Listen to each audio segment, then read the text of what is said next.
गेलै लड़की के माई रे देबै ओकरो नचाय। कहाँ गेलै लड़की के फुआ रे देबै ओकरो नचाय। अरे सखी एकर चचबो के नचाओ। बढ़ चढ़ के बोले ने बोली रे सुन लड़का के भाई। देखो ज्यादा मत बोलो। बढ़ चढ़ के बोले ने बोली रे सुन लड़का के भाई।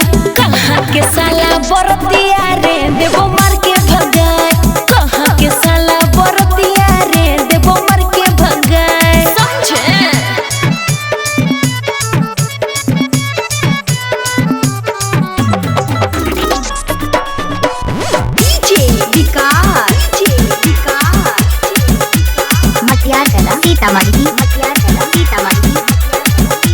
लड़का के चाचा लगो हो गई मटका। लगो है मटका लगो है गई मटका। बगले में बैठल समधी भड़ुआ छटका। समधिया छटका समधी भड़ुआ छटका। लड़की के चाची लगो हो पतार की बगले में बैठल हो समधिनिया गोर की। चोरा के जलमा भिक मंगवा रे देबो भुकले भेजाए। भुकले भेजाए भुकले भेजाए। चोरा के जलमा भिक मंगवा रे देबो भुकले भेजाए।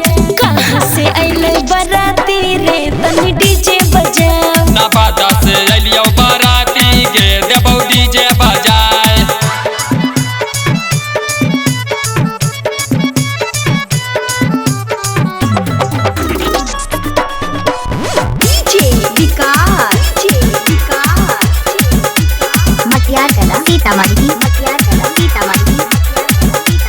कहाँ छुपल हाको लड़का के मामा। लड़का के मामा हो लड़का के मामा। फाड़ी देबो ओकर कुर्ता पजामा। कुर्ता पजामा हो कुर्ता पजामा। गाड़ी से हो हमरा लड़की के मामी ओकरो से ज्यादा हम हियो हरामी। अटर पटर बोले नहीं बोली गे देबौ चोंगा बजाय। अच्छा अच्छा अटर पटर बोले नहीं बोली गे देबौ चोंगा बजाय। नवादा से अलियो बाराती गे देबौ डीजे बजाय। नवादा से अलियो बाराती गे देबौ डीजे बजाय। अरे सबके नचाओ।